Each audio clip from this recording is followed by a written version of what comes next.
vamos lá. Vou fazer aqui alguns vídeos, tá? Vou separar para algumas questões aqui de vibrações, tá? Que estão pedindo. Bom, vamos lá. Blá blá blá, blá blá blá, blá blá blá, blá blá blá, blá blá, tem massa C, massa E, blá blá blá. Tá bom, observa-se que a massa cria a equação do movimento, equação diferencial de movimento e a frequência lateral de um sistema. Tá.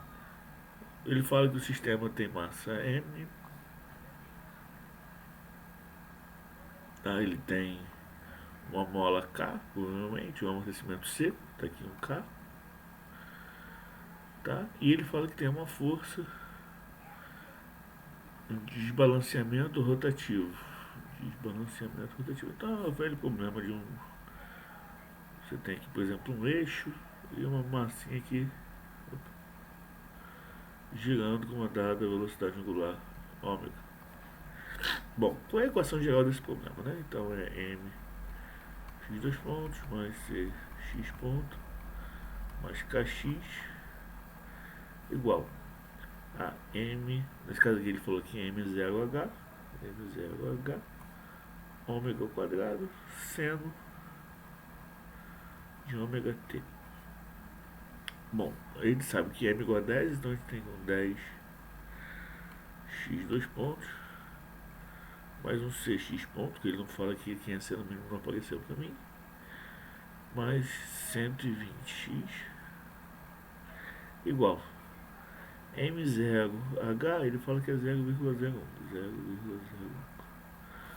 Tá, o ômega está em RPM. Então são 600. Quantos radianos ele girou em um minuto, né? É 600 voltas, né? Então é 600 vezes 2π. Em quanto tempo? 1 minuto, 60 segundos. Tá? Isso daqui dá 20 π radianos por segundo. Então isso aqui é o quadrado vezes 400 π ao quadrado seno de 20 π t. E quem é a frequência natural? Independente do sistema, a frequência natural é a raiz de k sobre m, que vai ser igual a raiz de 12 radianos por segundo. Bom, aqui está errado a frequência natural, está errada a equação de movimento. Não é nenhuma equação diferencial. Aqui está certo,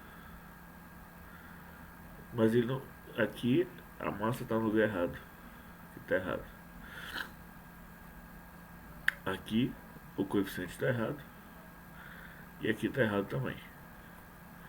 Aqui está errado. Aqui está errado.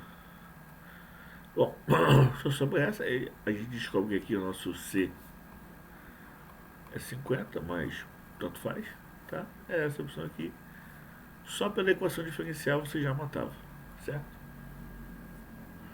Mas a gente faz toda a conta para mostrar que isso aqui está certo. Isso daqui, né, dá 4 π ao quadrado. Que justamente aparece aqui 4 π ao quadrado. Bom, o que é ressonância, né? A ressonância ocorre quando você tem um problema de vibração forçada harmonicamente. Você tem aqui sua massa mola ou seu massa mola amortecedor, tanto faz. Tá? Então você tem aqui um ômega n, que é uma relação entre seu ômega, sua massa e sua rigidez. Você tem uma força que é um F0 elevado a I ômega t. J ômega t aqui, tá? É um cosseno, um seno, tanto faz, tá? Bom, a gente já viu, né? Tá até aqui na primeira equação aqui de baixo, né? Vai existir uma combinação aqui de ômega, tá? Que esse negócio aqui vai esse fator aqui, que é a amplitude do movimento, né, esse fator aqui, que é a amplitude do movimento, ele vai explodir. Né? Então qual é o nome da ressonância? Vou fazer aqui o gráfico.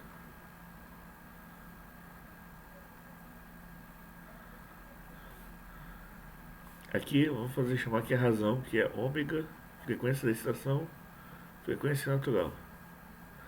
Se o seu sistema não for amortecido, ser igual a zero, tá? Aqui é 1. Conforme você vai aumentando, aqui está meu ômega n. Você vem começando aqui com frequência zero. Isso daqui é a amplitude da oscilação, amplitude da oscilação sobre F0, sobre a amplitude da força. Você começa, conforme você vai chegando perto, esse negócio vai crescendo, certo ponto que quando você chega aqui na frequência natural, esse negócio estoura. E depois ele volta e decai. Até chegar a tender a zero aqui no infinito. Ou seja, uma frequência muito alta, você basicamente não, o seu sistema não sente. Né? Então esse que é o problema aqui da ressonância. Quando, né, o E ômega igual a ômega n. Tá? Então você causa um aumento. Se o seu sistema for amortecido, vou botar aqui em azul. Opa! Pequeno problema técnico aqui, vamos ver se volta. Voltou. Bom, esse pico, tá, ele continua existindo. Só que ele é atenuado. Tá? Então, por mais que você tenha, você vai ter um aumento da amplitude de oscilação, tá? Mas vai ser um aumento controlado, tá? Não vai ser uma... Quanto maior for o seu zeta, né, o seu fator de amortecimento, o CC sobre o seu C crítico, mais para baixo esse pico vem, tá? E você tem um efeito menor da ressonância. Mas quanto menor for, maior você vai ter. E nunca é legal trabalhar nessa vizinhança aqui, porque por qualquer coisinha você pode acabar estourando o seu sistema, tá? Então, vibra com a mesma frequência, tá certo? A energia aumenta, certo? Pode ocorrer com ondas mecânicas eletromagnéticas. Na verdade, isso é um fenômeno que ocorre com qualquer tipo de onda, tá? É um fenômeno ondulatório. E causa diminuição da amplitude, né? É incorreto afirmar isso que está errado, logo esta é a opção. Bom, isso quando você tem... Isso ocorre, né, em ondulatório quando você tem a onda na corda, né? Você tem uma onda aqui passando por uma corda, e aí você vem com uma outra, impõe uma outra onda, e aí você faz com que essa tenda a aumentar a oscilação até arrebentar a corda. Mas isso é ondulatório, isso é outro assunto, não cabe aqui nesse vídeo. Bom, vou fazer essa outra questão aqui. Tá, eu tenho uma máquina de 180 kg, já tinha um desenho aqui adiantado, para dar uma adiantadinha, não sei. K, 2,5 vezes 10 a 6 Newton por metro. Eu tenho uma força que opera a 160 radianos por segundo, então o meu ômega é 160. E uma força de 1.600 newtons. Bom, então vamos lá. Qual seria a equação do meu problema? Eu teria 180 x 2 pontos mais 2,5 vezes 10 a sexta x mais c x ponto igual a 1.600, será o cosseno de 160 t. Tá? Essa seria a equação do meu problema. Bom, para este problema aqui,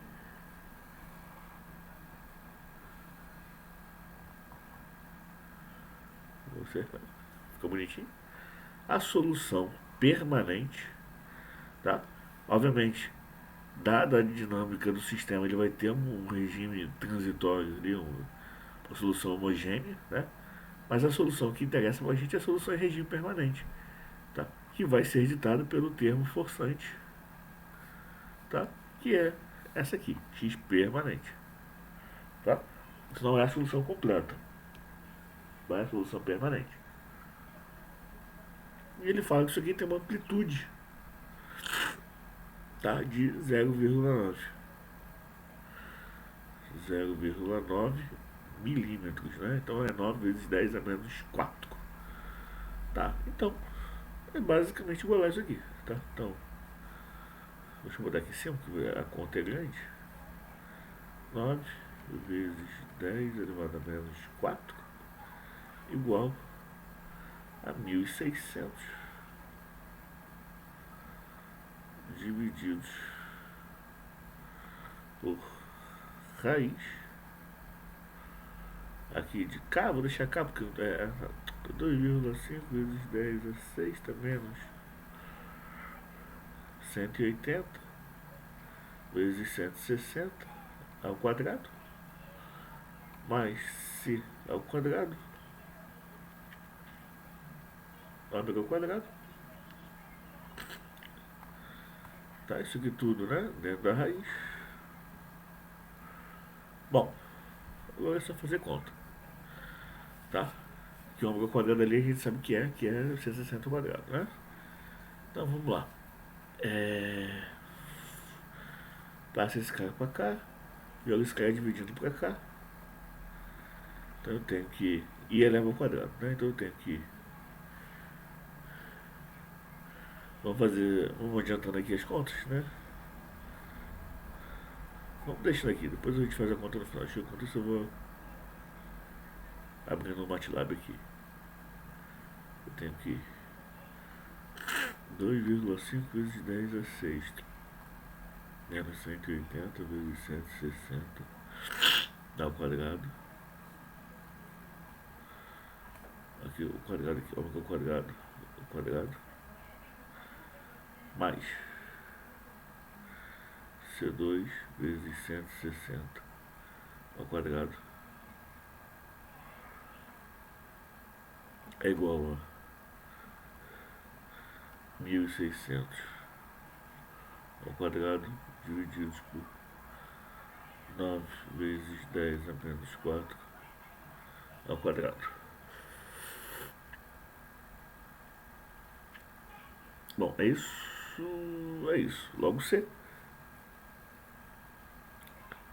vai ser igual a 1.600 ao quadrado divididos por 9 vezes 10 elevado a menos 4 ao quadrado menos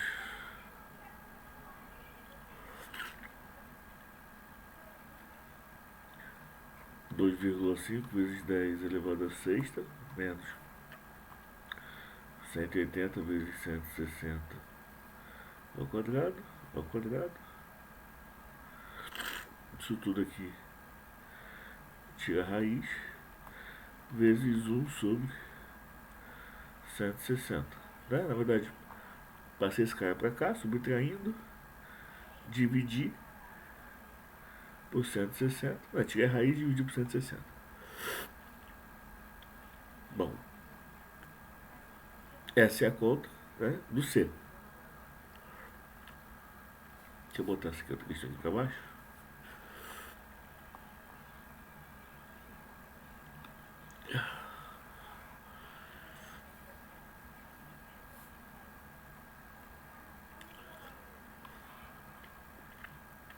Tá bom aqui. Ele quer o fator de amortecimento, né? Fator de amortecimento zeta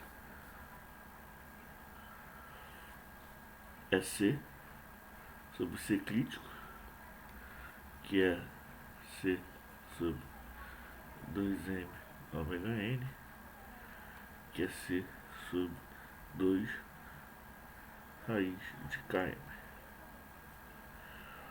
Pronto. É só isso. Vou estar abrindo aqui de abrir o MATLAB e depois a gente vai fazer essas contas aqui todas. Tá? Só pra já adiantar aqui a vida, porque fazer essas contas na mão dá um pouquinho de trabalho. Opa! O MATLAB tá ficando pronto que eu esqueci de abrir. Bom, tem outra forma, essa fórmula aqui você consegue. Cadê a caneta? Você consegue escrever isso aqui em função de R e de zeta já, mas essa é a forma mais tradicional e menos complicada. Que aqui fica 1 menos R ao quadrado e tem que calcular o R é o N sobre ômega sobre ômega N. Aqui fica 2 zeta R quadrado, aí tem ômega quadrado aqui em cima. Tá, dá trabalho do mesmo jeito. Essa forma aqui ainda é um pouco mais agradável de se ver. O MATLAB não está colaborando. Vamos passar aqui para a próxima questão, depois a gente volta para fazer essas contas enquanto o MATLAB não abre. Até porque essa aqui também a gente vai precisar da ajuda dele. Só botar aqui para baixo essas dicas aqui, vamos dizer que eu puxei do livro do Hall. Tá, deixa eu ver já foi. Foi? Foi, vamos lá. Só o tempo da gente ajustar ali. Tá, vamos lá, deixa eu definir aqui as variáveis. M igual 180, deixa eu ver aqui como eu você ficar vendo meus códigos. K igual a 2.5 vezes 10 elevado a sexta. F0 é 1600. Ômega igual a 160. Então vamos chamar aqui de AXP igual a 0.09. Não, 009.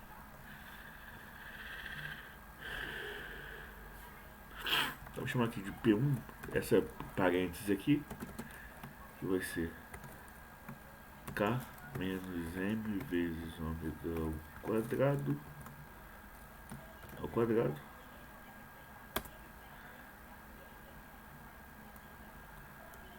P2 é igual,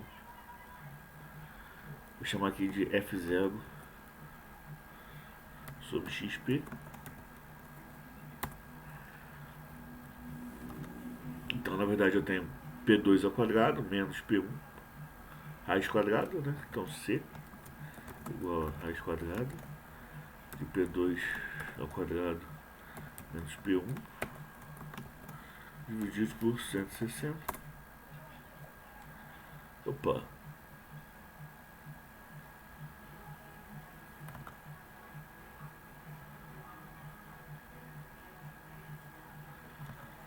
P2 ao quadrado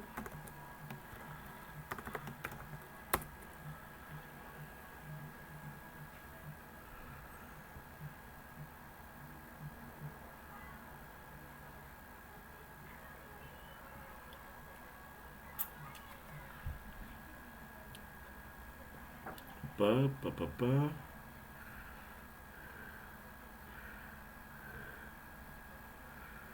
Tá certo, 1600 F0 sobre XP é igual a isso aqui ao quadrado F0 sobre XP ao quadrado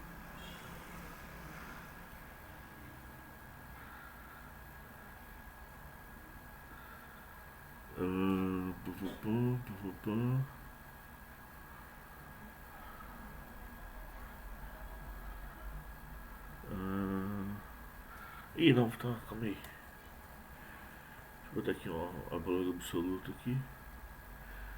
Já tá o quadrado ali, né?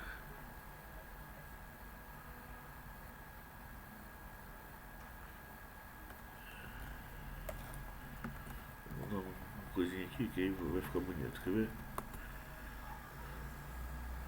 Então C é 7,0.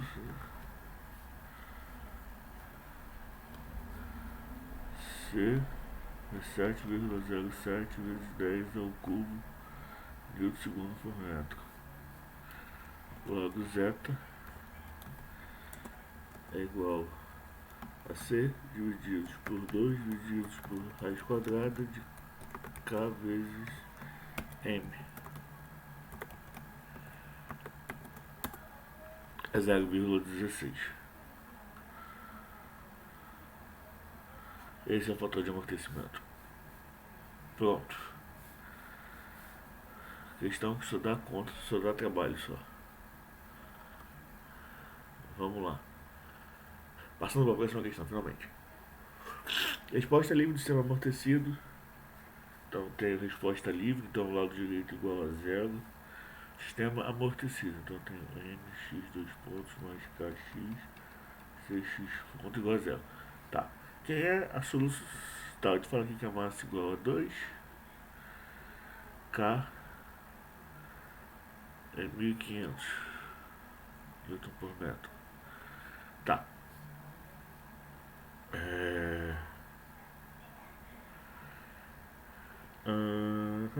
A solução, tá, deste problema aqui, que é o que está representado neste gráfico aqui, tá, é dada por isso aqui. É uma exponencial, que é esta curva aqui, que modula um termo oscilatório, que é essa combinação de cosseno e seno. Nesse caso aqui, o x0 é zero. Então, esse cara aqui é zero, é uma coisa desse tipo aqui, x0 ponto, ou menos zeta ao quadrado, ômega n, seno de ômega d, né? Isso aqui é o ômega d.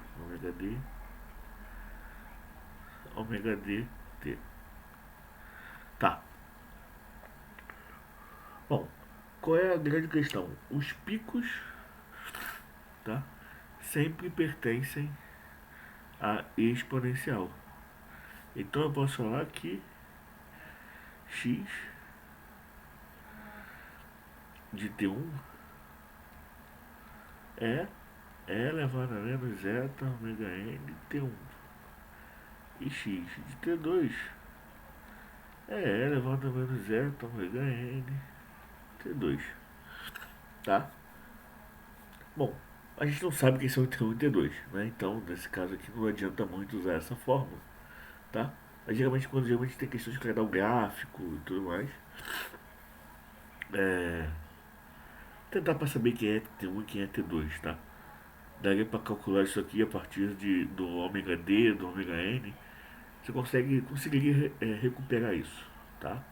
Mas daria um trabalhinho considerável, tá? Você teria que calcular T1 e T2 como o primeiro tempo do primeiro tempo de pico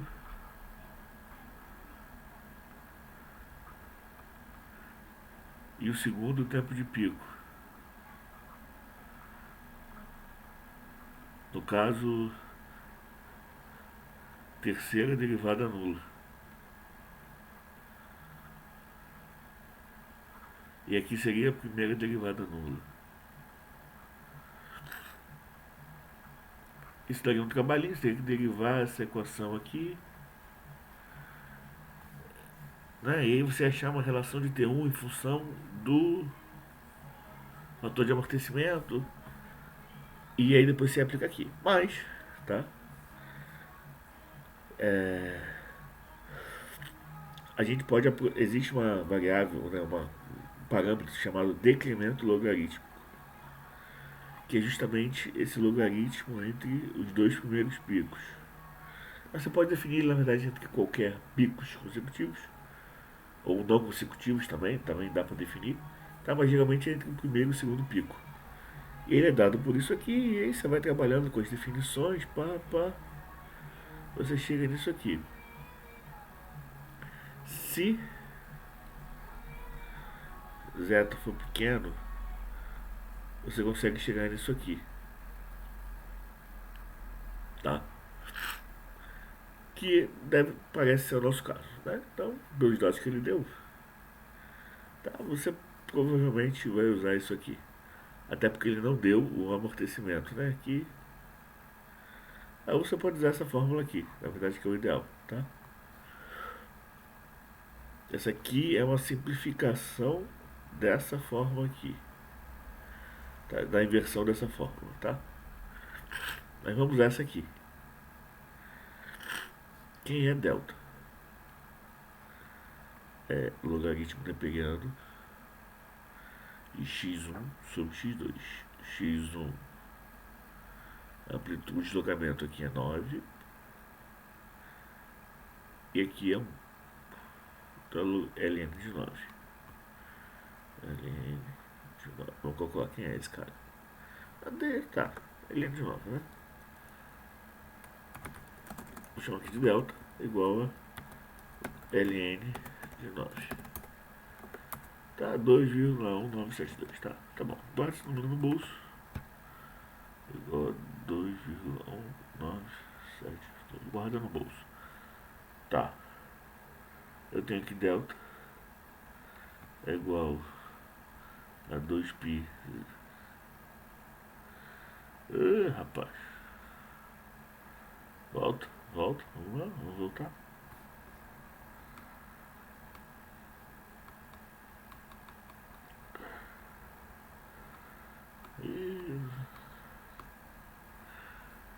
Não quer voltar. Voltou. É 2π zeta sobre raiz de 1 menos zeta ao quadrado. Então eu tenho que 1 menos zeta ao quadrado é igual a 4π ao quadrado, zeta ao quadrado, delta ao quadrado. Tá, eu passei o delta pra cá, esse cara subiu.